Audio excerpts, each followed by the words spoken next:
Rasulillah Nabiyinal Amin wa ala alihi wa ashabihi wa man tabi'ahum bi ihsan ila yaumiddin. Amma ba'd. Kaum muslimin wal muslimat jemaah salat maghrib rahimani rahimakumullah. Alhamdulillah, kita bersyukur kepada Allah Subhanahu wa taala. Pada malam hari ini kembali kita melanjutkan kajian kitab hadits pilihan yang dikumpulkan oleh Al-Imam Yahya ibn Syaraf Abu Zakaria An-Nawawi Asy-Syafi'i rahimahullahu ta'ala. Kita di malam hari ini masuk pada hadits yang ke-6 dari 40 hadits yang beliau sebutkan. Kata beliau rahimahullahu ta'ala, al-haditsu as-sadisu, hadits yang ke-6, Anin Nu'man ibn Bashir radhiyallahu ta'ala anhuma qala sami'tu Rasulullah sallallahu alaihi wa alihi wasallam yaqul innal halala bayyin wa innal harama bayyin wa bainahuma umurun mushtabihatun la ya'lamuhunna katsirun minan nas faman ittaqa as-subahati istabara li dinihi wa 'irdi wa man waqa'a fi subahati waqa'a fil harami karra'i yar'a haulal hima yushiku ay yarta'a fihi. Ini potongan yang pertama, karena hadis ini ada dua bagian. Ini bagian yang pertama. Kita akan membaca ini bagian pertama di pertemuan ini insyaallah.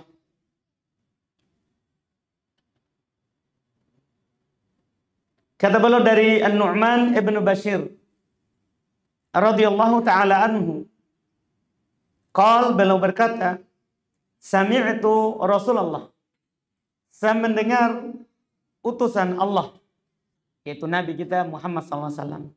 Para sahabat, mereka tidak menyebut Nabi Muhammad dengan nama Muhammad.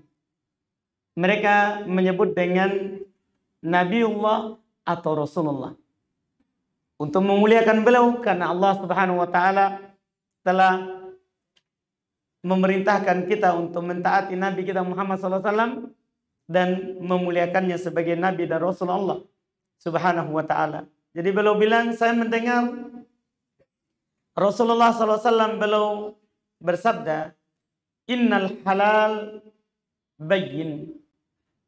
Sesungguhnya perkara-perkara yang halal itu telah jelas. Wa innal haram bayyin, dan sesungguhnya perkara-perkara yang haram itu juga sudah jelas. Wa bainahuma umurun mustabihat, di antara keduanya itu masih ada perkara-perkara yang samar. La ya'lamuhunna katsirun minan nas, yang tidak diketahui oleh kebanyakan dari manusia. Faman ittaqa as-subhat, siapa yang menjaga dirinya, menghindarkan dirinya dari perkara-perkara yang subhat, yang samar, istabara ali dinihi wa irdi, maka sungguh dia telah menjaga agamanya dan kehormatannya. Wa man waqa'a fi subhat, tapi siapa yang jatuh di dalam perkara-perkara yang samar, waqa'a fil haram, maka dia akan jatuh dalam perkara yang haram. Karra'i, beliau contohkan seperti seorang pengembala, yar'a haulal hima, yang mengembalakan gembalaannya di daerah perbatasan. Yushiku ayyarta'a fihi, dikhawatirkan hewan gembalaan itu akan makan di perbatasan dan melewati batasan-batasan yang telah ditentukan. Hadits ini hadits riwayat Imam Al-Bukhari dan Imam Muslim dari An-Nu'man ibn Bashir. Bahkan hadits ini telah datang dari Abdullah ibn Umar, juga diriwayatkan oleh Ammar ibn Yasir, juga dari Jabir serta Abdullah ibn Mas'ud dan juga Ibn Abbas. Artinya hadits ini sangat banyak yang meriwayatkannya. Nabi SAW di hadits ini menjelaskan bahwa perkara-perkara yang halal di dalam syariat ini sudah jelas. Sebagaimana juga yang haram itu sudah jelas. Dikarenakan agama kita, agama Islam, bagaimana yang kita semua yakini, adalah agama yang sempurna. Tidak ada agama yang sempurna agama kita. Agama sebagai agama terakhir dari umat manusia, penutup dari seluruh agama sebelumnya. Dalam sejarah umat dari Adam sampai Nabi kita Muhammad SAW itu ada 70, kita ke 70. Tapi kita adalah nanti di hari kiamat orang yang paling pertama. Karena Nabi kita lah yang mengetuk pintu surga baru akan dibukakan. Karena itu kata Nabi SAW, nahnu al-akhiruna al-awwaluna yaumal qiyamah. Kita memang orang terakhir. Kita umat ke-70. Tapi yang paling pertama di hari kiamat. Tapi yang paling pertama di hari kiamat. Dan bersamaan dengan itu, karena umat ini adalah umat terakhir, maka dia adalah agama yang paling sempurna dan meliputi seluruh agama yang dimiliki oleh umat manusia dari Adam sampai Nabi kita Muhammad SAW. Oleh karena itu agama ini dinamakan an-nasikh, agama yang menghapus semua yang telah lewat dan menetapkan hukum yang sempurna. Allah sendiri yang menjelaskannya di dalam Al-Quran bahwa agama kita ini agama yang sempurna. Kata Allah, al-yawma akmaltu lakum dinakum. Kita sudah baca hadits ini, ayat ini di pertemuan sebelumnya. Pada hari ini kata Allah, saya telah sempurnakan agama ini untuk kalian. Jadi Allah sendiri yang mengatakan telah sempurna. Dan juga Nabi kita Muhammad SAW beliau bersabda dalam hadits juga nanti akan datang di kitab ini. Beliau kabarkan kepada kita, taraktukum ala bayda nakiyah lailuha kanahariha la yazigu anha illa halik. Saya tinggalkan kalian di atas bayda nakiyah, sesuatu yang sangat putih, jernih, bersih. Sampai kata Nabi, malamnya itu sama dengan siangnya. Terang agama kita. Tidak ada sama sekali kesamaran. Halal semuanya sudah jelas. Haram juga semuanya sudah jelas.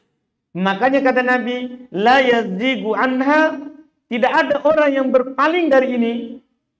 Dia berpaling dari halal ke haram, atau dari yang sudah diharamkan tapi dia tidak haramkan. Tidak ada yang berpaling dari ini kecuali halik, kecuali dia orang binasa. Apakah binasa dunia atau binasa di akhirat.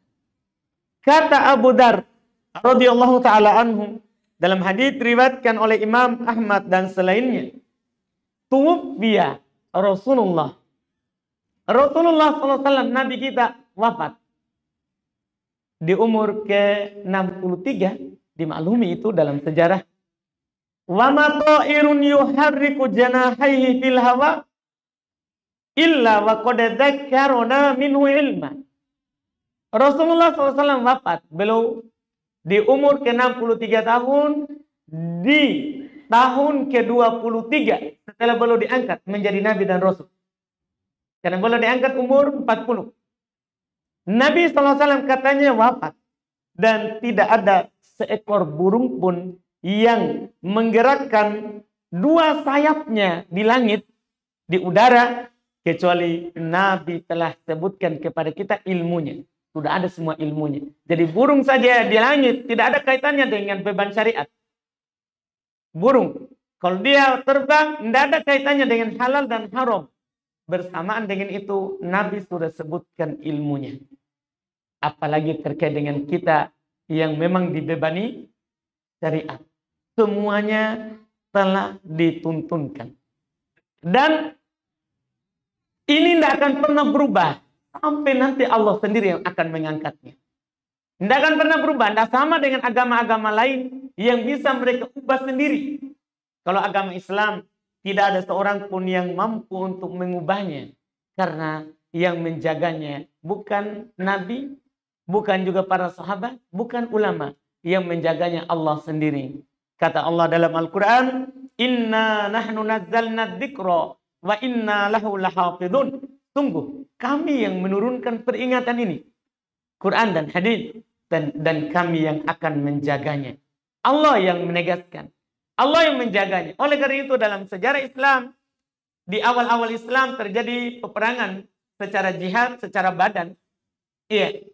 Dan orang kafir tidak pernah menang memerangi Islam. Karena memang Islam di antara kekhususannya, mereka ditolong oleh Allah Subhanahu wa Ta'ala 2 bulan sebelum perang itu sudah takut musuh. Itu keutamaannya seorang Muslim. Pasukan Islam 2 bulan sebelum diserang sudah takut duluan. Makanya umat Islam adalah tidak pernah kalah dalam peperangan. Kecuali ketika mereka melanggar.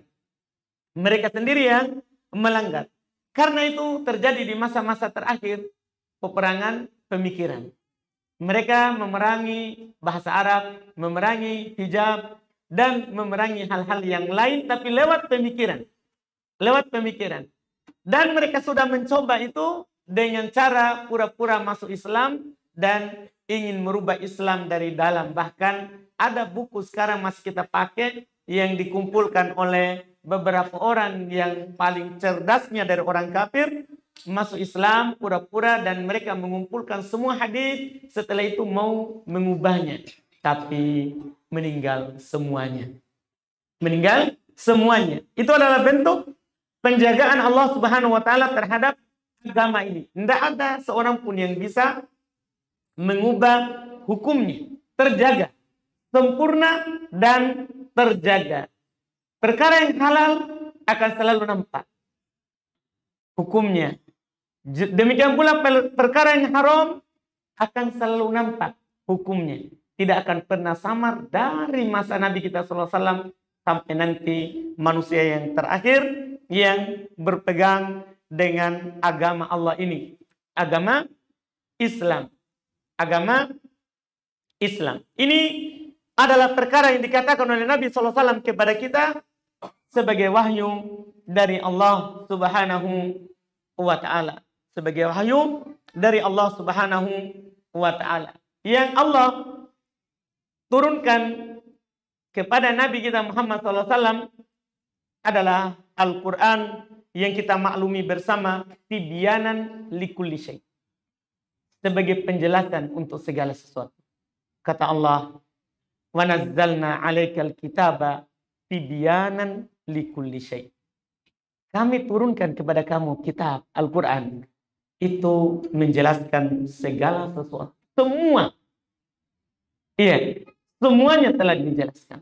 Apa yang kita butuhkan dalam hukum syar'i, tinggal kita kaji.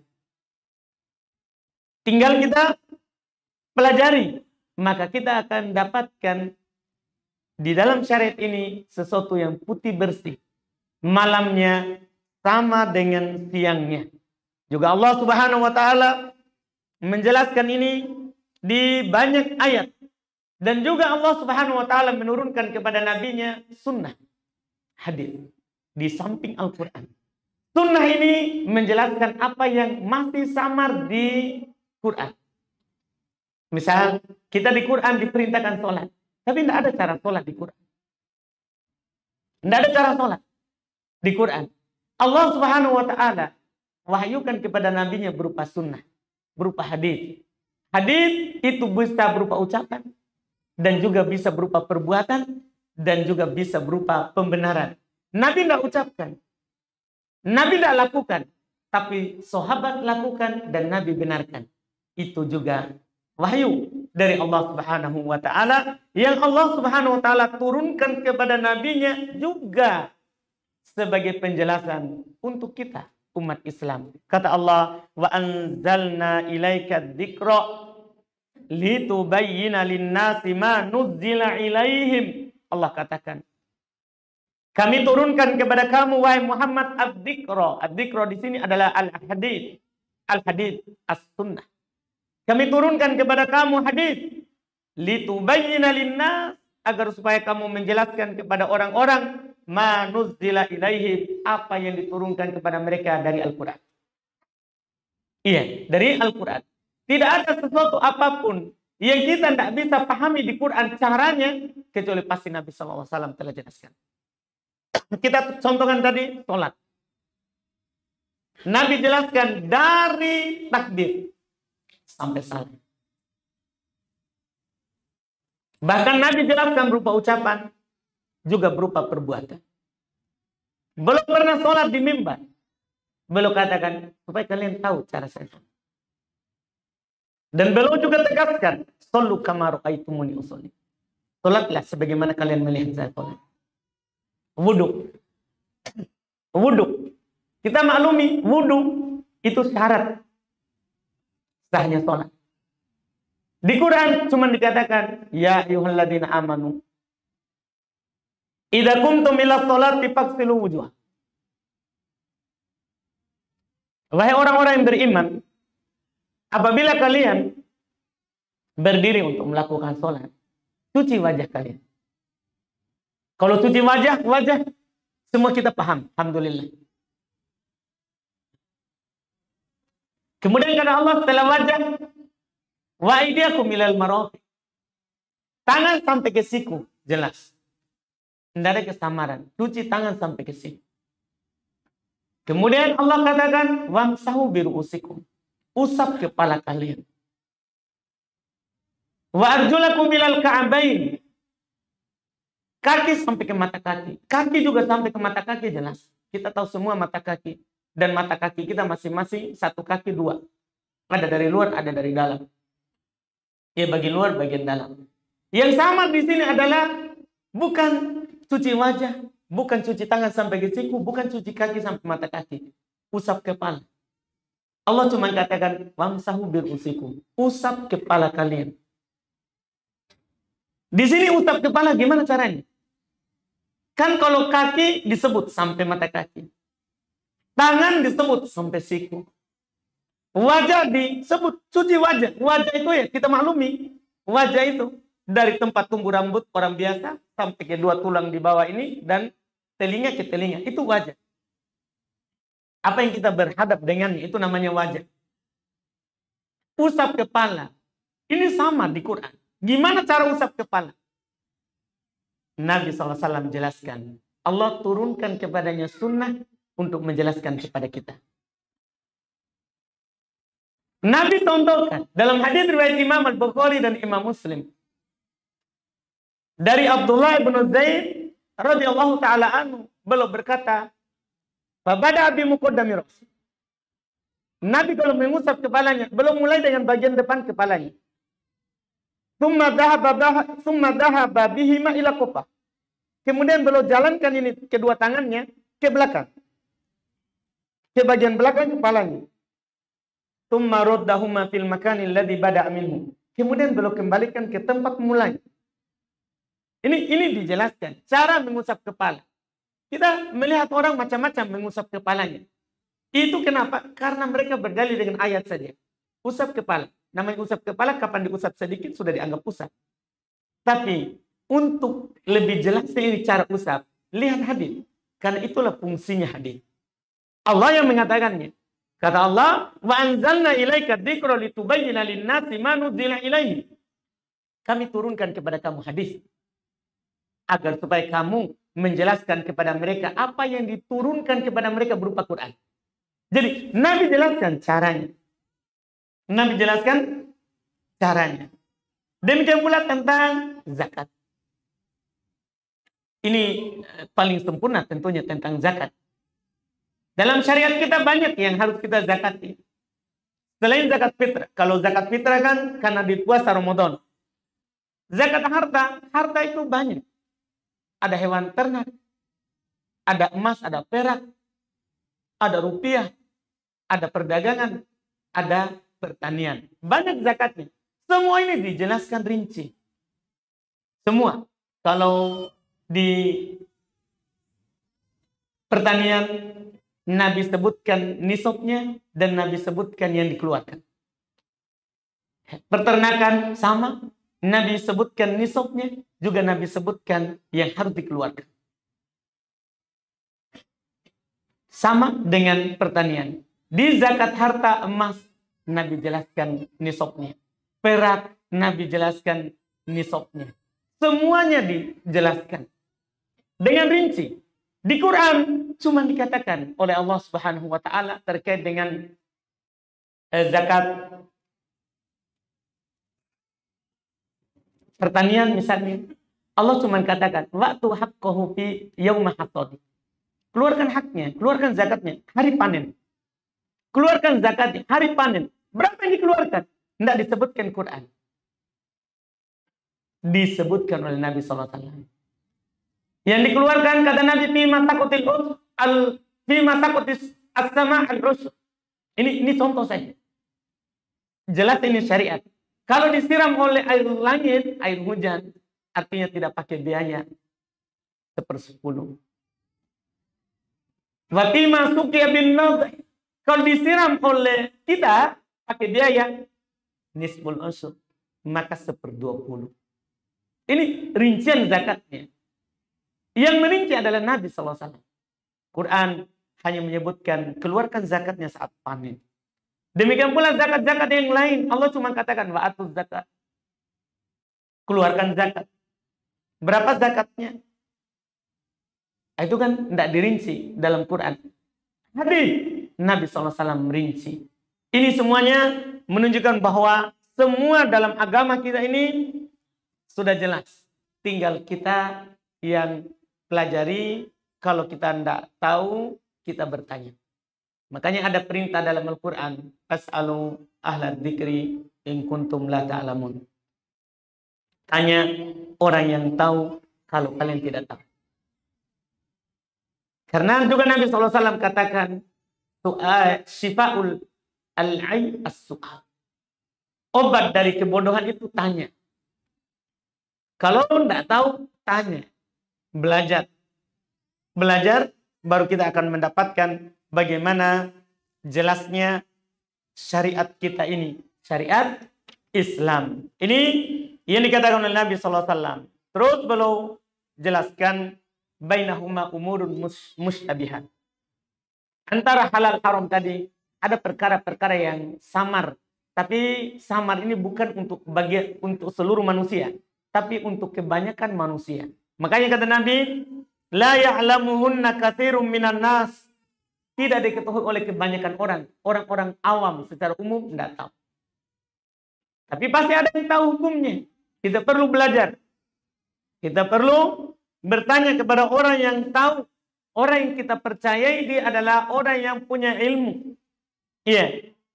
Hanya saja ada tuntunan untuk kita. Bagaimana kalau kita ini sebagai awam, muncul kepada kita perkara yang samar. Ini kita tidak jelas. Ini halal atau haramnya. Samar bagi kita. Apa maukif kita? Apa sikap kita terhadap perkara yang samar hukumnya bagi kita? Nabi tuntunkan. Sampai nanti kita tanya. Atau kita cari tahu. Atau kita belajar.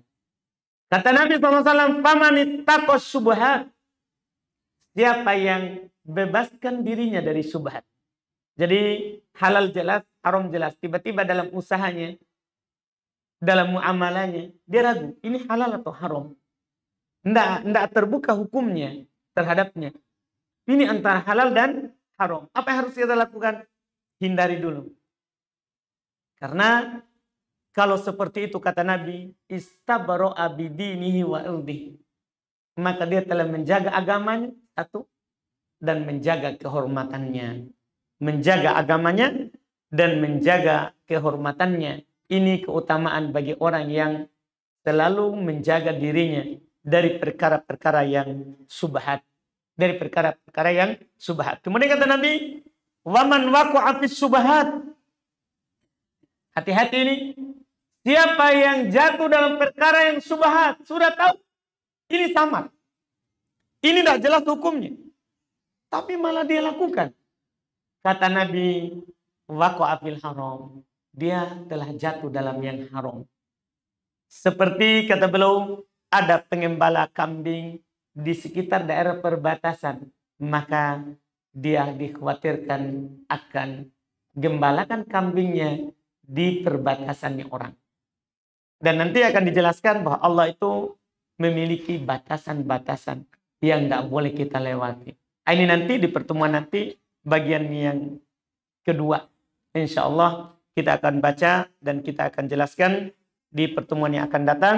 Itu untuk hari ini. Mudah-mudahan bermanfaat untuk kita semua, untuk menambah keyakinan kita bahwa agama ini agama yang sudah sempurna dan jelas. Tinggal kita belajar dan bertanya apabila tidak mengetahuinya.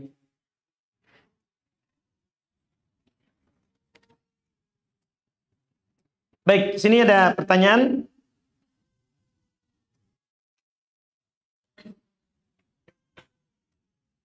Apa hukumnya memuliakan orang seperti kata para hadirin atau tamu undangan yang saya muliakan? Bukankah kemuliaan hanya milik Allah Subhanahu wa taala? Boleh hal tersebut. Memang kemuliaan hanya milik Allah. Tapi ini bukan dalam rangka pengagungan dan cinta, tapi ini dalam rangka menghormati sesama. Menghormati sesama ini dibolehkan, wallahu a'lam. Apa hukum memuji orang? Bukankah segala pujian hanya milik Allah? Betul, segala pujian hanya milik Allah. Iya, segala pujian hanya milik Allah. Tapi apakah tidak boleh kita memuji orang? Maksudnya sekedar karena dia telah melakukan kebaikan. Boleh. Nabi SAW memuji yang lain. Para sahabat memuji yang lain. Iya. Tapi pujiannya tidak sama dengan pujiannya terhadap Allah. Pujian terhadap Allah itu pujian yang disertai oleh cinta dan pengagungan di dalam hati kita. Sementara kepada sesama kita bukan pujian yang disertai dengan pengagungan dan cinta, tapi pujian karena dia melakukan kebaikan itu saja, tidak melahirkan penghambaan. Tidak melahirkan penghambaan.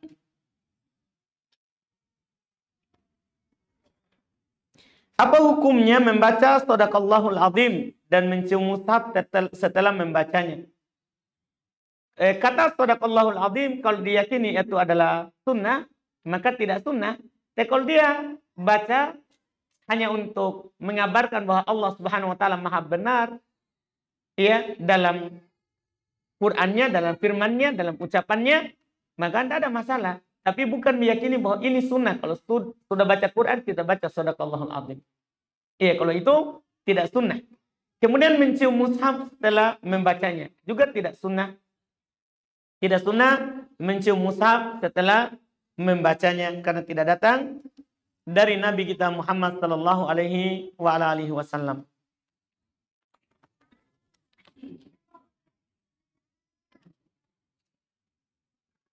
Bolehkah kita memakan makanan maulid yang diberikan pada teman atau tetangga sementara saya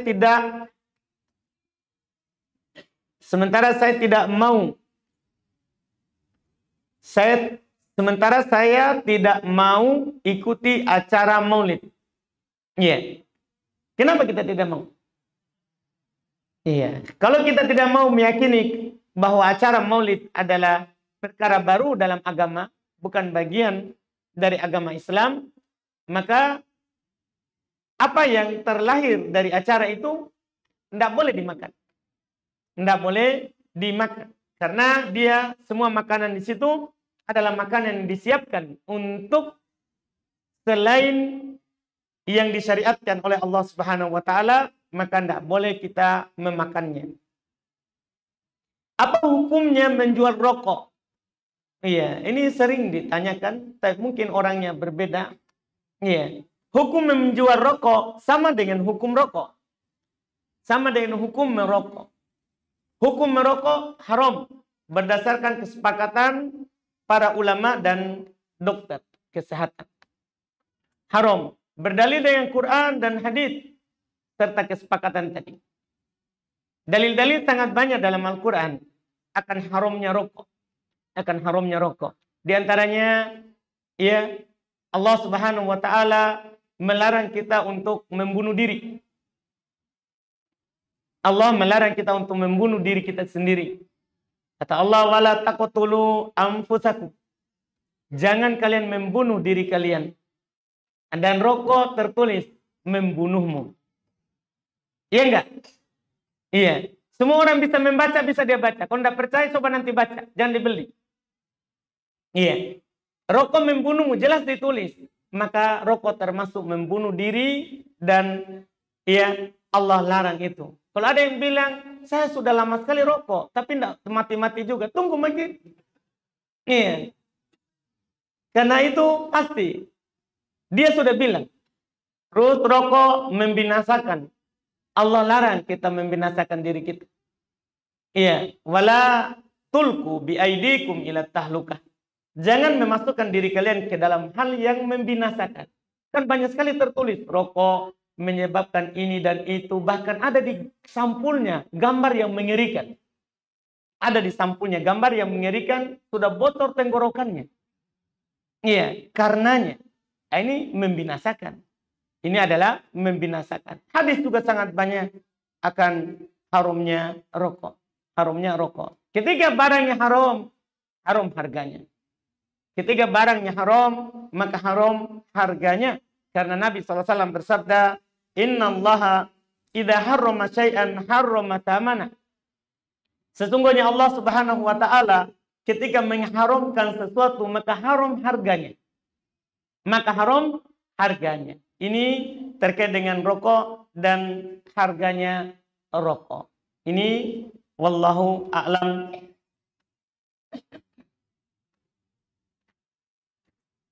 Kemudian berikutnya,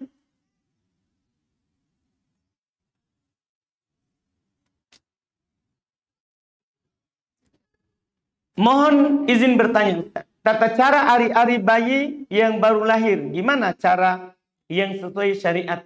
Tidak ada penukilan dari Nabi terkait dengan ari-ari bayi ini. Hanya ada penukilan dari Abdullah bin Umar, belum menguburnya. Belum menguburnya. Dan kalaupun tidak dikubur, dibuang saja, tidak ada masalah. Kalau mengganggu orang lain, maka dikubur. Kalau mengganggu orang lain, maka dikubur. Hukum adani bayi yang baru lahir dan mentahnik kurma. Kalau mengadaninya, hadisnya dhaif, Nabi adan kepada Al-Hasan dan Al-Husain. Hadisnya dhaif dari Nabi SAW. Kalau mengadani bayi, hadisnya dhaif, walaupun ada juga ulama yang mensahihkannya. Ada juga yang mensahihkannya. Tapi yang sahihnya, yang benarnya, hadisnya dhaif, mengadani bayi. Mentahniknya juga hadis sahih bahwa Nabi SAW mentahnik tadi. Ya, ada mentahnik anaknya Abu Talha. Mentahnik anaknya Abu Talha bersama Ummu Sulaim. Ummu Sulaim. Ketika lahir anak mereka berdua, namanya dia kasih nama, Nabi kasih nama Abdullah. Nabi kasih nama Abdullah. Ketika lahir, dia bawa ke Nabi SAW dan Nabi mengunyahkannya kurma dan memasukkan ke dalam mulutnya. Memasukkan ke dalam mulutnya. Ini hadis tentang tahnik. Cuman, jadi hadisnya sahih. Cuman para ulama kita menjelaskan bahwa ini khusus. Nabi SAW tidak berlaku kepada selain beliau. Kenapa tidak berlaku kepada selain Nabi SAW? Pertama, alasannya adalah karena hanya Nabilah yang berberkah badannya dan air liurnya. Makanya para sahabat tidak menyusui bayinya ketika lahir kecuali setelah Nabi SAW mentahniknya. Karena air liur Nabi berberkah waktu beliau hidup. Waktu beliau hidup berberkah. Itu alasan pertama. Khusus Nabi karena berberkah. Adapun selain Nabi, maka tidak dinukil para sahabat membawa anaknya ke Abu Bakar, Umar, Utsman, Ali untuk ditahnik. Dari sinilah datang pendapat dari mayoritas, tahnik ini adalah kekhususan Nabi, tidak berlaku pada orang lain. Karena juga kita tidak berberkah air liur.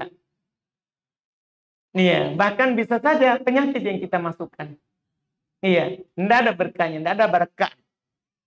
Iya, tidak ada dalil kalau selain Nabi ada berkah dari air liurnya. Tidak ada dalilnya. Maka hal ini tidak disyariatkan karena tidak dinukil dari para sahabat mereka melakukan setelah Nabi. Kemudian berikutnya tata cara akikah yang paling simpel tapi sudah syariat. Iya, Masya Allah.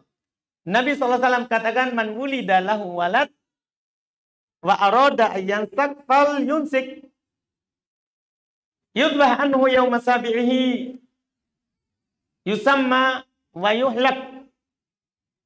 Siapa yang kelahiran bayi dan dia ingin mengakikahkannya, dia mampu, maka hendaklah dia mengakikahkannya. Dipotong untuknya hari ke-7 dan diberi nama anaknya serta dicukur. Kemudian juga disunahkan untuk menimbang rambutnya yang dicukur, kemudian disedekahkan nilainya senilai perak. Itu yang paling simpelnya. Langsung seperti itu. Iya, langsung seperti itu. Sembelih hari ke-7. Terus dalam hadis lain diingatkan, lil gulam syatan wali al bin syah, untuk anak laki-laki 2 kambing, untuk anak perempuan 1 kambing. 1 kambing. Adapun kambingnya, alhamdulillah, dapat rezeki. Iya. Kambingnya umurnya sama dengan kambing kurban. Umurnya sama dengan kambing kurban. Yaitu 1 tahun masuk tahun kedua, paling rendah. 1 tahun masuk tahun kedua. Dan tidak boleh ada padanya hal-hal yang tidak boleh ada pada kambing kurban. Yaitu sakit, pincang, buta matanya, kurus, tidak boleh ada. Seperti dalam hadits Nabi SAW sama, itu wallahu a'lam.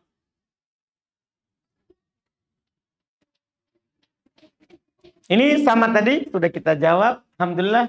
Masya Allah, ini kayaknya kurang kertas.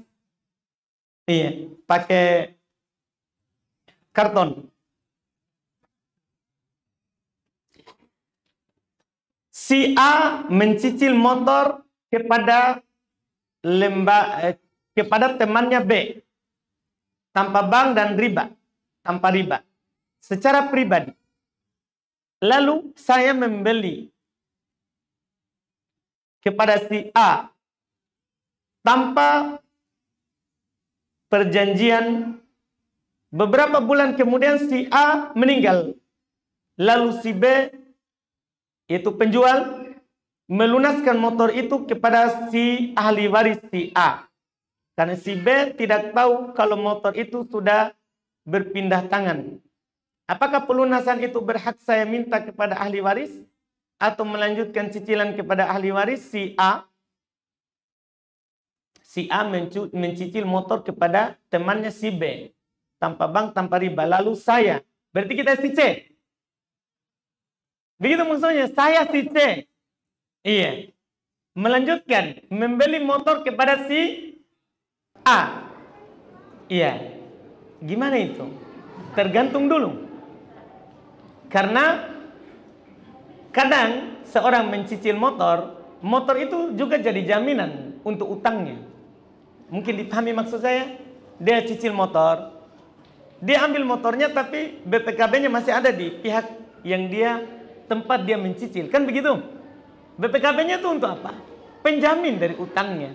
Kalau nanti dia tidak bisa bayar, inilah motor bisa dijual oleh si pemberi cicil. Itu masalahnya. Ketika kita langsung jual kepada si C, berarti kan kita jual barang yang sedang dijaminkan. Kan tidak boleh. Tidak boleh seperti itu. Kecuali yang menyuruhnya jual adalah pihak yang mencicilkan. Pihak pertama, si A. Si A. Adapun langsung dijual, tidak boleh. Ini akad namanya bisa masuk dalam menjual apa yang kita tidak punya. Atau kita punya, tapi punya ini sudah terikat dengan hak orang lain. Tidak boleh kita jual, kecuali setelah kita lunasi, atau kita kasih tahu pihak yang pertama, wallahualam. Jadi dari situ kita tidak berbicara tentang ahli warisnya, karena jualan kita ini tidak boleh jual seperti itu. Yang masih cicil tidak boleh dijual.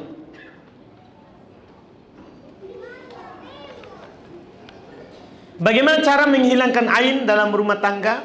Caranya perkuatkan saja zikir kepada Allah Subhanahu wa taala, bisa dengan ruqyah juga kalau memang ditimpa ain, bisa diruqyah dengan ya ayat-ayat Quran ya atau hadis-hadis Nabi sallallahu alaihi wasallam yang merupakan ruqyah doa dari Nabi sallallahu alaihi wasallam. Habis. Baik. Kita cukupkan, alhamdulillah masih sisa 2 tapi habis waktu. Mudah-mudahan bermanfaat apa yang kita ambil di malam hari ini. Insyaallah taala kita lanjut lagi nanti di kitab ini di pertemuan yang akan datang. Subhanaka hamdik asyhadu an la ilaha illa anta astaghfiruka wa atubu ilaik. Assalamualaikum warahmatullahi wabarakatuh.